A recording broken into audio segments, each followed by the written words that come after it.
New York City, home to millions of people from around the world, all making their way about by planes, trains and automobiles. Only some of that infrastructure is getting pretty old, and building, well, anything here is now far from easy. Sit back, relax, and take in some of our favourite videos on New York's billion-dollar plans to save its ageing infrastructure.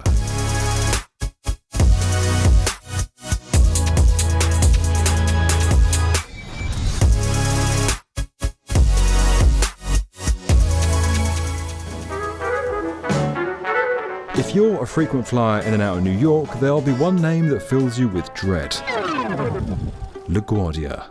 We start tonight with the traffic trouble at LaGuardia Airport. Travelers say they're being bitten by swarms of mosquitoes. There's just a bird loose in the terminal? Other times, the situation's so bad, even pilots have to deal with this. Despite being a gateway to America's biggest city, LaGuardia's reputation was, well... If you didn't know anything about LaGuardia Airport and you showed up at Terminal B, you would probably be confused. The airport was extremely tight, extremely dense. Even the check-in areas were kind of odd and didn't represent what a typical American airport looked like. With that in mind, you might be surprised to learn that the airport now looks like this. Work's just finished on the first phase of an $8 billion project to rebuild LaGuardia. But with so many challenges, will this revamp really be enough to save New York's most hated airport?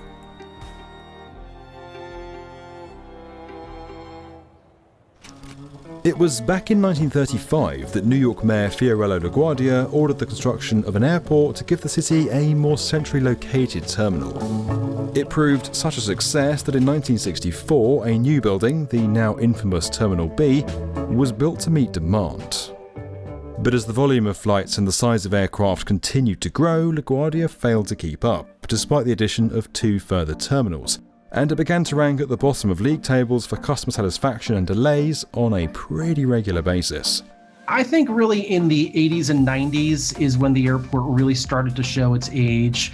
And one of the reasons for that was the introduction of larger jets into LaGuardia Airport and the fact that more and more passengers needed to go through the airport on very large airplanes. Queues for check-in often snaked out the front door, and modern security created bottlenecks in the already undersized structure. Corridors and waiting areas were overcrowded, with low ceilings that added to a feeling of congestion. And then, to cap everything off, the food was awful. If you have high expectations when it comes to food, you could not have brought those high expectations with you to LaGuardia Airport. You'd find a lot of fast foods at the airports. You'd find a lot of quick bites in a very unpleasant atmosphere, almost like a rundown convenience store. In 2015, then New York Governor Andrew Cuomo announced a bold plan to rebuild the airport. The dreaded Terminal B would be completely reconstructed in a $4 billion project. Transport connections would also be improved, creating quicker access to the nearby Grand Central Parkway and new public transport services such as a ferry. In a separate phase, $3.9 billion is being spent to rebuild the 2 Delta-owned terminals, C and D, as one structure. That new building will boast 120,000 square meters of space, double the size of the 2 previous terminals combined. And there'll be new concourses able to host some of the world's biggest and sexiest planes. Terminal B opened in January 2022, and the transformation was pretty dramatic. It's different than other airports in the United States. It's not this large box. You do feel kind of a sense of coziness along with it because it's on different levels, and that's a unique experience for an airport, but it's very New York-y because in New York there is no space, so you do build up, and that's exactly what's happened at LaGuardia Airport. To get to your gate now, you go up and over and down again. So it's definitely an intricate feeling, but it's sophisticated at the same time. And finally, an airport in New York City actually recognizes the fact that it's a New York airport. The original terminal had a large head house with 4 fingers emanating from it where planes would park. It was innovative for its day, but the design created dead ends where no planes could park, meaning some passengers had to walk further. The layout also caused problems as the planes departed for the runways. They'd have to be towed far enough away from the head house before they could start taxiing to avoid the thrust from their engines causing damage to the building. That led to a less than efficient airfield. The new terminal turns everything on its head and switches to a satellite configuration. There are now 2 satellite concourses joined to the head house by sky bridges, and planes can pass underneath. But anyone who knows LaGuardia will realise it's going to take more than one new terminal to solve this airport's problems. Many of its challenges are somewhat baked in and kind of stem from what first made LaGuardia an attractive spot for an airfield back in the 1930s. With a sea border on 2 sides, LaGuardia is also hemmed in by the Grand Central Parkway to the south, and that all rules out any kind of serious expansion short of a land reclamation project. It's also hampered by its runway arrangement. This intersection here effectively guarantees the 2 runways can't be used at the same time. When LaGuardia Airport is in a particular configuration, for example, landing on runway 31, departing on runway 4, the queue for departures is very, very long because of the intersecting runways, and we don't always know if the arrival is going to go through the intersection before they can clear the runway. That makes the queue very, very long and windy around the terminal area, and it's been in situations like that where there's a delay getting out of the ramp, a long taxi queue to the runway, where I've actually missed my connecting flight in my next airport. In 2017, New York's then Mayor Bill de Blasio unveiled plans to close the prison on Rikers Island and redevelop the site as a 3rd runway for LaGuardia. The idea was to increase capacity at the airport by an exciting 40%. But again, location threw a spanner in the works. LaGuardia sits in some of the busiest airspace in the world. JFK, Teterboro and Newark are all in the area, and the skies above this city see some 3,000 flights a day. Adding another runway wouldn't exactly do much to cut congestion in the air, so the Rikers Island plans were quietly dropped. Now, aside from the issues at the airport itself, just getting there has always been a bit of a nightmare. The proposed ferry terminal was dropped during construction, and another key link has since been derailed. There was some promise in the AirTrain LaGuardia, a new 2.5-kilometre elevated railway which would have plugged into the New York Subway and Long Island Railroad at Willets Point. But that idea was also shelved after it came under heavy criticism in Queens by residents who opposed the destruction it could cause to their neighbourhoods, and others who argued for a more direct link to Manhattan. As such, the Port Authority of New York and New Jersey, which operates the airport, has now gone back to the drawing board. But in all honesty, it's hard to see a simple or affordable solution. In many ways, LaGuardia is a victim of its own success, and may always struggle with its most intractable problems. Nevertheless, the new Terminal B is a triumph of design and construction, and will make a degree of difference. So I definitely see 2 improvements with the new LaGuardia. The first one, of course, is yes, it is a nicer place to wait for your flight. Just look at the terminal, it's absolutely gorgeous. But the second improvement is the ramp itself. And that's something that a lot of travelers may not recognize, but there's enough room now to put 2 aircraft on the ramp at the same time. And that is definitely going to improve operational efficiency. I think that there's going to be less situations where you sit at the gate and you need to wait for the aircraft behind you because they're blocking the ramp because the tug is being removed. I think that there's going to be more opportunity now for those aircraft to be placed in a different location so that the aircraft at the gate can efficiently push back and go right to the taxiway. The teams who build these entirely new airports while keeping existing ones fully operational are testament to the skill of the construction sector. The terminals at LaGuardia are steadily being transformed from the butt of a bad joke into world-class facilities. But will that be enough to give people renewed faith in this airport, or will it end up as just a slightly nicer place to hurry up and wait?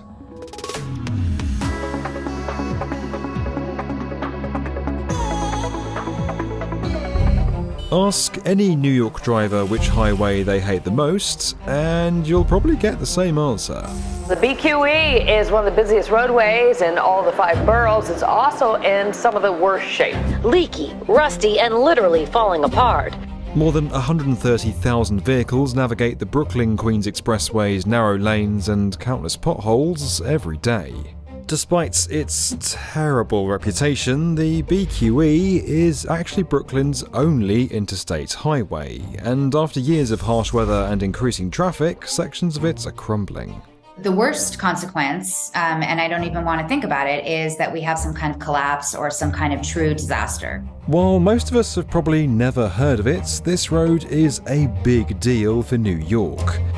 If it shuts down, the next best option is for hundreds of thousands of vehicles to drive through narrow residential streets to get to where they need to be. Not exactly great in one of the world's biggest cities. Over the years, temporary band-aids and ideas to fix it have come and gone. There was even a move to tear it all down. Plans for emergency repairs and a long-term strategy to fix the roadway are now being drawn up. But as we know, things are never straightforward in NYC. The city that famously never sleeps also rarely makes construction cheap or easy. This is how New York is racing to fix one of its most important arteries. When you think New York, you'll probably think of its skyscrapers, and then quite possibly its public transit system. But its roadways are just as important. Americans love their cars, and these routes help transport millions of goods, services and people in and out of the 5 boroughs every day. Some of those roads are now nearly 100 years old, and seemingly in a constant state of repair. Much of the city's ageing transportation system can be attributed to a guy called Robert Moses. He was a famed, if at times controversial, city planner. Throughout the early 1900s, Moses helped design many bridges, parks and roads across New York. One highway he proposed would connect Brooklyn and Queens to help alleviate traffic on the borough's local streets. At first, he suggested a route that would cut right through Brooklyn, but that was shot down.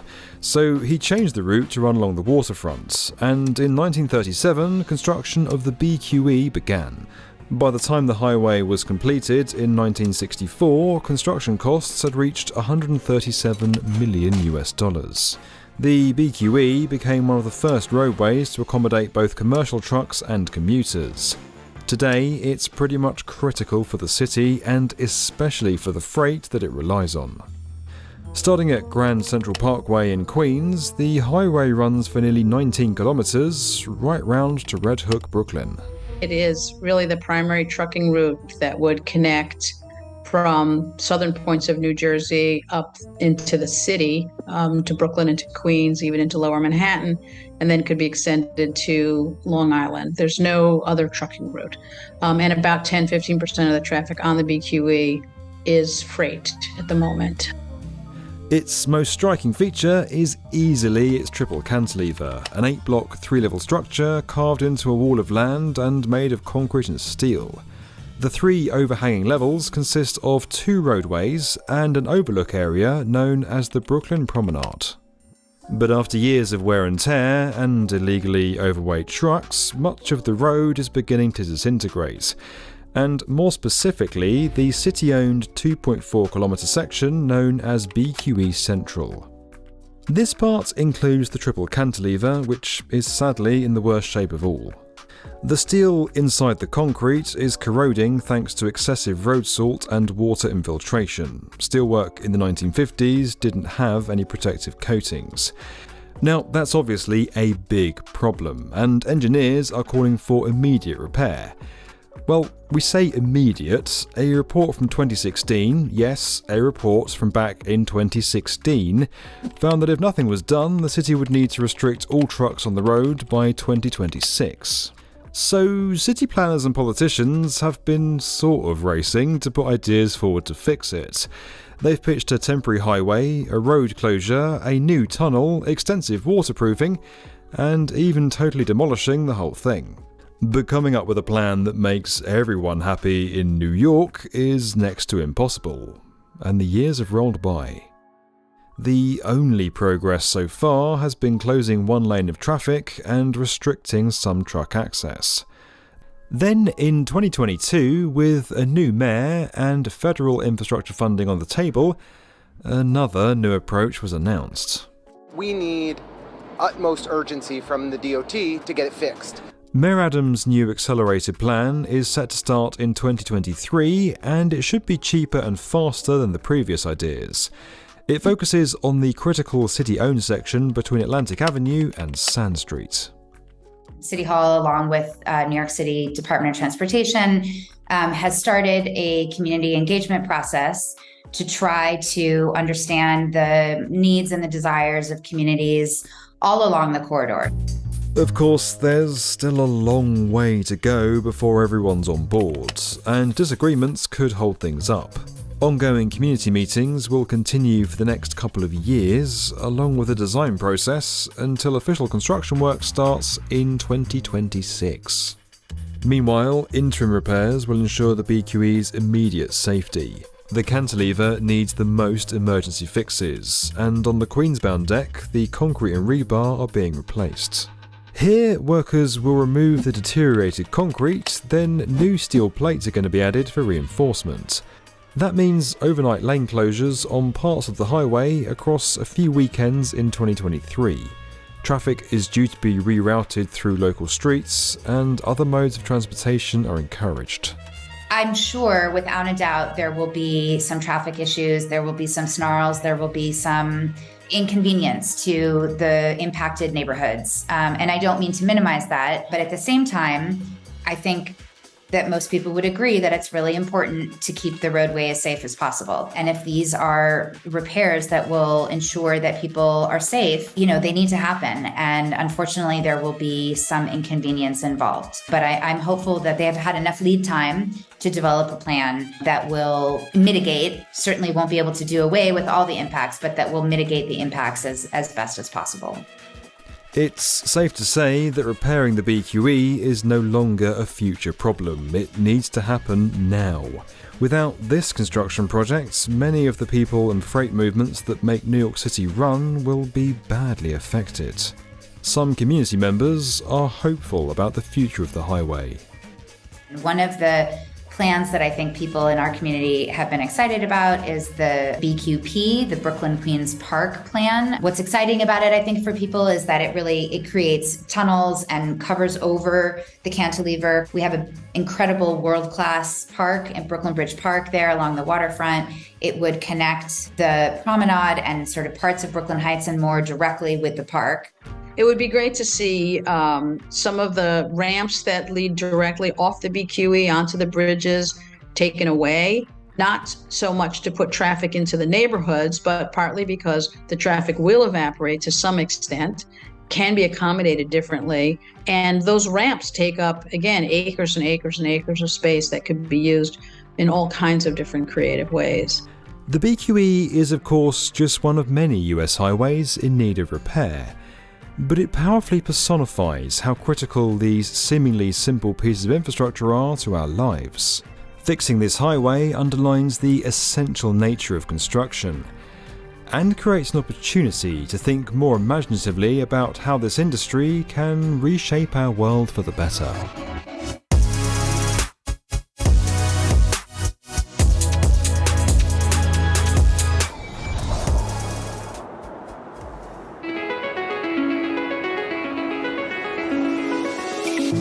If you've ever travelled through Penn Station in New York City, chances are you might have run into something like this. This 110-year-old two-track tunnel beneath the Hudson River carries 200,000 people a day, and it's crumbling. Between 2014 and 2018, major failures caused 65,000 minutes of train delays. That's roughly 45 days of this, or this, or this. Fixing this relatively humble tunnel between New York and New Jersey has been dubbed one of the most important infrastructure projects in America. That's because these delays don't just impact New Yorkers. The tunnel is a bottleneck for America's busiest passenger railroad from Boston to Washington, D.C.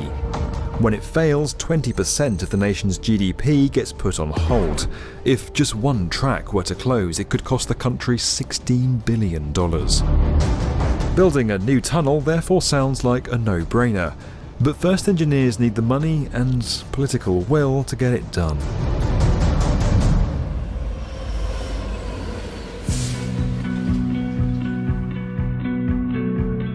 The North River Tunnel was built by the Pennsylvania Railroad in the early 1900s. At the time, working underground at such intense atmospheric pressure took a physical toll on the workers, and digging through soft, flowing mud made it difficult to establish a secure foundation for the tunnels. Long before tunnel boring machines, engineers used tunnel shields and compressed air to dig out a set of twin tunnels under the Hudson River. The giant metal shields had a diameter of roughly 15 feet, with holes designed to let silt, clay, sand and gravel pass through as it was pushed through the soft ground. The air in the tunnel was pressurized, the walls were lined with concrete, and they were reinforced by steel rods. Now, use of that commuter tunnel grew substantially over the years, and natural wear and tear set in. And then in 2012, Hurricane Sandy hit. Lower Manhattan remains eerily dark and partially underwater. Subway stations right across New York City flooded, and the North River Tunnel is still reeling from the damage caused by the saltwater. This is an example of the corroded wiring that is part of Gateway. If we let it continue, this tunnel will not last. Look, it's a 110-year-old system. You know, it has done its job. Like, we can't ask any more of it. What we need to do, and should have done long ago, frankly, is modernize it. Ideas to modernise the tunnel have been around since the 1990s, but none have actually been constructed.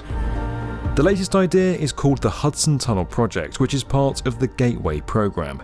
Essentially, there's a whole group of projects aimed at upgrading rail infrastructure in the Northeast Corridor, and the North River Tunnel is one of them.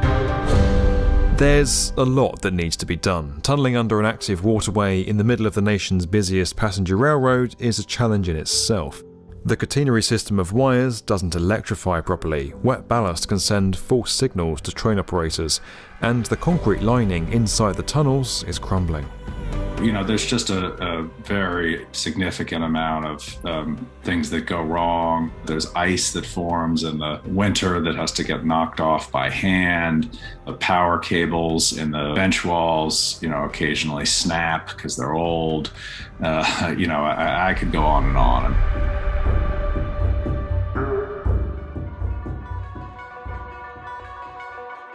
There are three main elements to the Hudson Tunnel project. The first is to build an entirely new tunnel south of the current tunnel. Next is to fix up the existing North River Tunnel, and then finally construct a new stretch of concrete casing under Hudson Yards. At its deepest point, the new tunnel will be 175 to 250 feet below ground, and it's expected to take 7 years to build. Once that's done, rehabilitating the existing North River Tunnel is set to take another 3 years. The idea is that 2 of the 4 tracks will always be operational, so repairs can be done to the old tunnels without having to cut the existing service in half. Eventually, the hope is that all 4 tracks can run at once. It's a frighteningly complex project, but pretty representative of the challenges that construction teams across the country are now facing as they work to rebuild America's infrastructure. Those teams depend on effective communication and having the right information to hand to succeed, because mistakes cost both time and money to sort out. It's key on a building site, but for an infrastructure scheme like this, where the site team might be physically spread out over several miles, it's critical. Autodesk Build gives teams an easy-to-use project management, field collaboration and cost control tool in a single platform. They can track what's going on and be sure they're always building to the latest information, because everyone's looking at the same document in the cloud. It's a single source of truth. Whether they're in the office with their desktop computer or down a New York tunnel with their smartphone, teams can share markups, track changes, flag issues in real time, manage payments and change control orders, keep on top of that all-important and much scrutinised project timeline, and generate reports from all the data.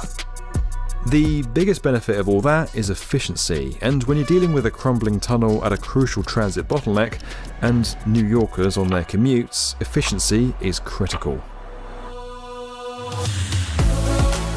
Of course, the project's rate of progress comes down to more than just the efficiency of its engineers and designers. It takes money and political will, something that's been particularly hard to come by. Back in 2010, ground broke on a similar project called Access to the Region's Core, or ARC. It was supposed to establish a new commuter rail tunnel across the Hudson, but just months into construction, the project was over budget by $2.3 billion, and was ultimately cancelled by New Jersey Governor Chris Christie. Today, the Gateway program estimates it'll cost $12.3 billion to complete the Hudson Tunnel project. That's up 6% from estimates in 2020.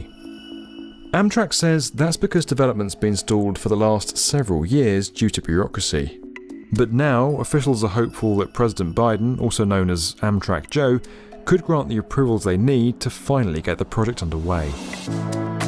Once we get the funding done, which I feel very confident that we're going to get done, that's only step one. No one's done this in 110 years, and no one's dug a tunnel under the Hudson in 80 years. So this is going to be an experience, and it's going to be an experience for everybody, but it'll be an experience that's worth it once we get it done. Building a new tunnel between New York and New Jersey is going to take years, even once the funding is approved. But for the hundreds of thousands of people who pass through this bottleneck, that day can't come soon enough. It's a potent example of the power of infrastructure. Fixing something as simple as a tunnel can have a knock-on effect for millions of people and a nation's economy.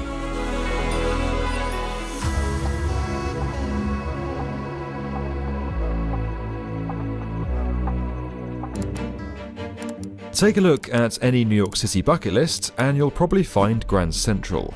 The terminal is known for its stunning architecture, iconic ceiling, and as the second busiest train hub in the city. Then there's Penn Station. Scary, dangerous, and dilapidated. Customers say it's something they can rely on, the unreliability of the trains at Penn Station. One of the worst services probably in the world. With over 600,000 daily passengers at its peak, it's the busiest train station in the Western Hemisphere. But it isn't exactly world class. A confusing layout, low ceilings, and crowded corridors makes it a part of the city that many avoid. But that's all about to change. New York has proposed a bold plan to reconstruct Penn Station and create a first-class transit hub. The bold overhaul promises to ease the station's current issues, but not everyone is on board with the plans, and as we know with New York City, building anything can take extreme amounts of time and money, especially when it comes to public infrastructure. This is how one of the world's biggest cities is planning to turn around its most hated train station.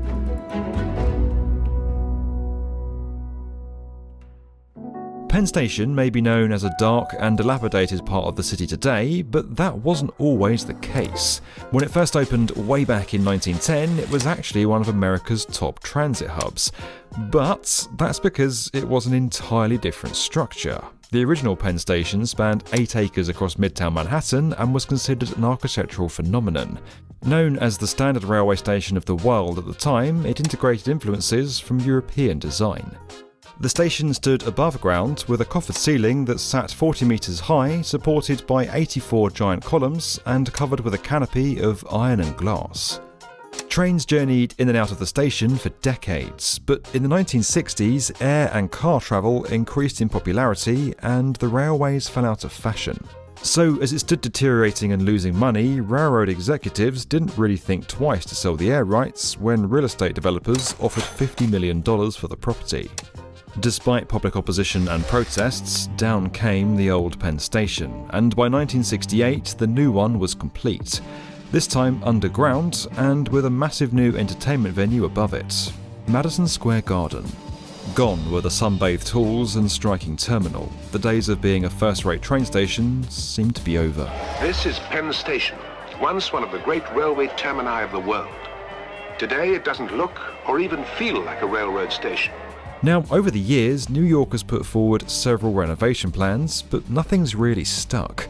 The most progress that's been made so far is a nearby station expansion of the Moynihan Train Hall. Then, in 2021, New York Governor Kathy Hochul approved a $7 billion redevelopment of not only the station, but the entire wider neighborhood itself. New Yorkers deserve a world-class transportation system, and it should have a world-class facility with Penn Station. It involves replacing the old and cramped multi-level Penn Station with a new 23,000 square metre single-level facility. The idea is that with an improved interior design and more space, the new structure will be able to double its capacity for passenger flow. It also includes a vast new train hall the size of Moynihan and Grand Central combined. Other improvements include expanded retail and dining options, a better ticketing and waiting area, and more elevators, escalators, and entrances. And that's just the new renovations to the station itself. Outside the new building, a 2,800 square metre public plaza with widened sidewalks and bike areas is going to be built, along with 1,000 additional public housing units. 10 new skyscrapers surrounding the site have also been put forward, reshaping Manhattan's skyline but demanding the demolition of several existing apartment and office buildings. Now, that's a lot of construction for what is a very crowded area. You've got a busy train station in the middle of what's one of the most densely populated areas on Earth. And even if you deal with all those obstacles, where is the $7 billion going to come from? Well, some of it might have to come from taxpayers if the development's private investors don't generate the returns they're hoping for. After all, real estate investments were down 26% last year. One survey found that even wealthy Americans making over six figures are living paycheck to paycheck. But major institutions like Goldman Sachs are pouring hundreds of millions of dollars into alternative assets, like the fine art on offer with today's video sponsor, Masterworks. The platform lets you invest in multi-million-dollar paintings without breaking the bank. Not only are their paintings registered with the SEC so they can be broken into shares, every single one of Masterworks' 12 exits to date has returned a profit to their investors. That includes the sale that happened just last month, which handed back a 15.4% realised profit to investors. There's a waitlist to join Masterworks' 650,000 plus users, but we're giving you special access at the link in the description. Now, let's get back to that terrible train station. The city hasn't given many details yet, but here at the B1M we kinda know a thing or two about how things like this get built in busy cities. So here are just some of the challenges we know the engineers are going to run into at Penn Station based on some of New York's most recent construction exploits. For one, workers will have to navigate around those busy train schedules, but it's something that can be done. Take Hudson Yards for example. When skyscrapers were built above an active rail yard, crews had to work within a 1 to 2 hour time window to avoid the trains below. It was a similar deal over at the East Side Access Project, where teams kept New York City more or less moving in and around Grand Central during the works. At Penn Station, you can likely expect some convoluted walking routes through and between construction hoardings as passengers are rerouted around different phases of the works. Transporting crew and materials to the construction site in the middle of narrow roads and traffic is also going to pose some issues and probably upset a lot of people. Again, over at the recently completed East Side Access Project, crews travelled in and carried materials on the underground rail lines instead of from the street. Teams building skyscrapers from street level have often found themselves having to bring in materials in the middle of the night when things are a bit quieter. And you can't forget those pesky New York City zoning laws. Empire State Development, a key player in the project, is going to have to override existing land zoning laws in the area to enable construction works to happen. The current zoning permits less floor space than is typically allowed in other transit hubs in the city, but because of a little law that grants exemptions in areas that are considered blighted and substandard, Empire State Development can revise this. Not included in this multi-billion-dollar renovation, a plan to address the congestion of trains themselves by adding more tracks or improved train circulation. That's something that probably won't come until much later, and in New York, that'll mean much later. For now, the plan serves only as a revitalisation effort of the local area and as a way to alleviate passenger flow within the station. But for some designers and activists, that's not enough. Local advocacy group Rethink Penn Station came up with its own design inspired by the original above-ground Penn Station, complete with stone columns, iconic vaulted glass, and classical architecture. But given that it's now the 21st century, it'll include modernisations like wider track-level platforms, newer transit technologies, and an improved circulation plan. At the moment, the station is based on what's known as a terminal system. That means that once a train comes into the station and unloads passengers, it then reverses back out again. It should be converted to through-running operations, which is the way commuter trains run in London, Paris, Tokyo, Hong Kong. That means trains would keep moving in the same direction, which Rethink Penn Station says will increase efficiency. To cut construction costs, the group said it would use an automated technique to cut the stone columns, reducing the amount of stone to 1/5 of the original station from 1910, while still creating the look. But to rebuild the overground station, there's a bit of a catch. That is, moving Madison Square Garden. It's something other architects have put forward as well. Alex Washburn would rebuild or something akin to Penn Station on probably 40% of the site and would put a park on the west side of the site. Prashant Chakrabarty has this interesting idea of sheathing the present garden in glass but putting a much more modern train operation below. Now, it wouldn't be the first time the stadium's moved. In fact, it's been relocated 3 times before. And the arena's operating permit does expire in 2023, something the station's developer has yet to address. For whatever your position on it, it's clear that the redevelopment of Penn Station is important for many residents. And with such high stakes for the busiest transit hub in the hemisphere, there's bound to be varying opinions of how it should be improved. Like most things in New York, it's going to take more than just engineering to get this project done. There'll need to be a lot of money and political will too. Remember all those new skyscrapers that are planned for the area? Well, since they're part of this government-backed renovation, they'd qualify for certain tax breaks. Instead of paying traditional property taxes on the building, the developers would pay the state of New York directly. In turn, the state government said they'll use that money to help pay for the renovation of the station and the public plaza. But, surprise surprise, there's a problem. The developers are already delaying the construction of the new towers because of high interest rates and poor demand for office space. In February 2023, office occupancy was still roughly half of what it was before the pandemic. Since the government is banking on money from the developers, any delays in their construction could cause issues getting the funding for the public improvements too. Still, the city's plan is seemingly moving forward for now, and despite its critics, the commuter-focused renovation is sure to please many passengers. Only time will tell if it's enough to make Penn Station the envy of the world once again.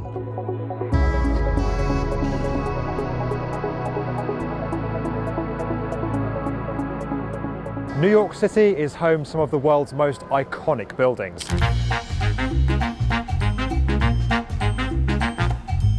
But its most impressive structure might actually be right here.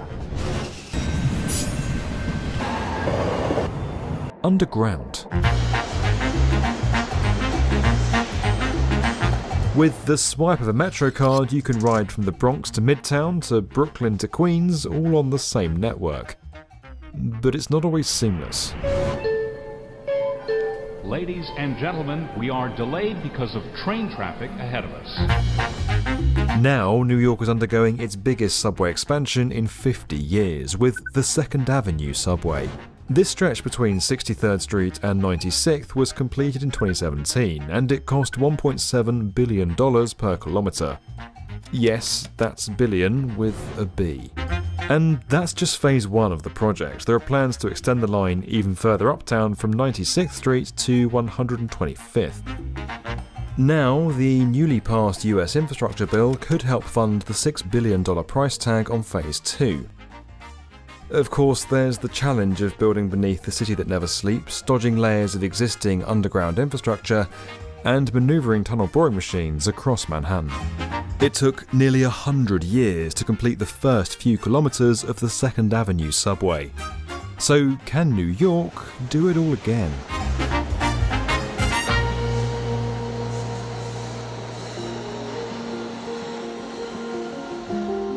New York's subway system helped make the city a world leader in urban transportation. Almost any section of the city is within easy walking distance of a subway station. Today, there are more than 470 stations across 4 boroughs.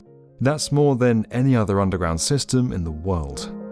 In recent decades, though, the subway's lost its edge over other cities with more reliable networks. Tokyo's built an uber-efficient subway system that takes reliability to a whole new level. Many cities like London, Hong Kong and Sydney have smart ticketing systems. Seoul and Shanghai have step-free access at 100% of their stations. New York, not so much. Accessibility is notoriously bad across the network. The city just recently got contact payment technology in its stations. The trains can get crowded, tunnels are deteriorating, delays are inevitable, and projects to fix it have a tendency to go way over budget. When we say this moment has been a long time in the making, we mean a really, really long time. The idea for a Second Avenue subway was first tabled in 1920. The city put a budget together for it in 1929, and then the Great Depression hit. Just when it looked like the economy had recovered and construction was about to begin, World War II kicked off and the project was delayed again. On 2nd Avenue, for example, work is getting underway on a new subway line that will run from the Bronx all the way down to the tip of Manhattan. That video is from 1973. For nearly a century, the 2nd Avenue subway was proposed, postponed, started, stopped, and pushed further down the priority list. Meanwhile, subway access on the east side of Manhattan began to lag behind the rest of the city. Finally, in 2006, federal funding was approved and construction on the 2nd Avenue subway began again in 2007.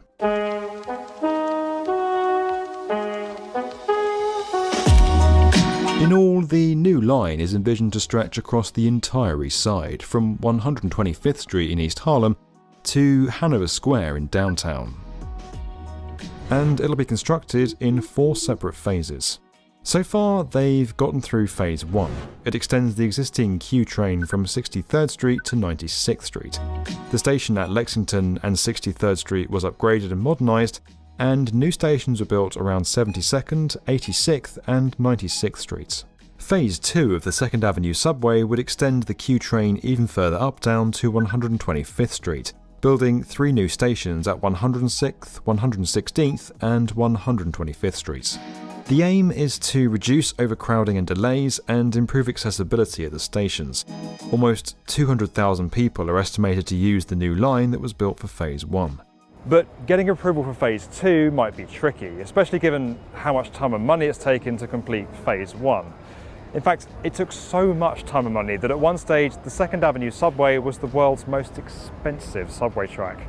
That's until it was overtaken by New York's other scheme, the East Side Access Project, just down the road. Now, there's a few reasons why the new stations and roughly 3 kilometres of track had a $4.5 billion price tag. Firstly, building in New York is expensive. Construction costs are generally higher here compared to other cities and countries. New York is one of the most densely populated cities in the world, which means any construction is probably going to affect a lot of people's daily lives. And below ground, there's a maze of building foundations, sewer pipes, power lines, and existing subway lines to avoid. Back in the old days of building the subway, construction crews would shut down the entire street for excavation. But that kind of approach won't really fly today. It's loud and disruptive for the many people who now live and work in the area. Instead, the crew used tunnel boring machines they could lower into the ground and drill through the hard rock for almost 40 blocks, without people above ground even noticing. But the most expensive element wasn't actually the twin-track tunnelling. Roughly half of the budget went towards building the new stations. They're some of the largest underground excavations in America. Before blasting, the crew reinforced some of the nearby buildings to protect them from the force. Construction teams then drilled, blasted, and reinforced the inside of the caverns, all while people lived and worked in the buildings just above ground. Once those caverns were cleared and the tracks laid, designers worked to specially construct the new stations to dull the sound of the rattling subway cars that New Yorkers know all too well. Instead of the echo-prone tile and stone that's used in other stations across the city, engineering firm Arup lined the new station's ceilings with metal panels backed with sound-absorbing fiberglass. When the 2nd Avenue subway was first put forward back in the 1920s, designers, planners and politicians were probably all working off some paper drawings that needed to be passed around for approval. Now, after 100 years of updated designs, budgets and teams, a paper filing system isn't going to cut it. That's where digital platforms like Autodesk Build become essential. It's a construction management platform that's easy to use for teams, whether they're in the office on their desktop or deep below ground with a tablet. Teams can control who has access to what information and make sure everyone's working from the most up-to-date data. It's a single source of truth that's all updated in the cloud. As America sets out to rebuild its aging infrastructure, tools like this will be key. Making sure projects run on time and on budget is crucial for the 2nd Avenue subway, especially as it has so many phases left to complete. We reached out to a range of organisations asking for an interview for this video, but no one wanted to talk about Phase 2.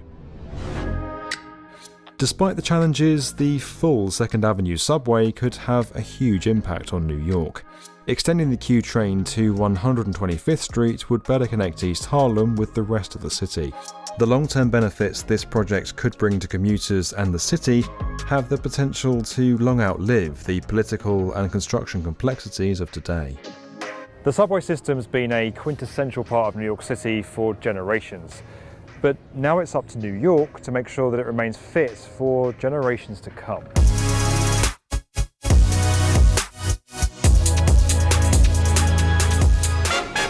New York City's subway is massive.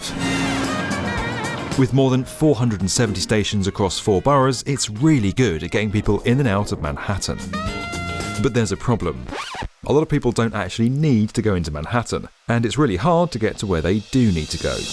Say you live here in East Bushwick and you work here in Midwood. It's a little over 6 miles away, so it's going to take you a couple of hours to walk, 45 minutes to cycle, or 30 minutes to drive. But if you want to go by subway, that's going to take you an hour, and you'd have to go all the way into Manhattan and then back out again. Despite millions of people living and working in New York City's outer boroughs, there's no subway line that really connects them. At least, not yet. Enter the Interborough Express. It's the MTA's latest idea for a new subway line to connect Brooklyn and Queens by an abandoned freight railway. This could change a lot of people's lives, but building in New York is never easy, and there's still loads to do before it becomes reality.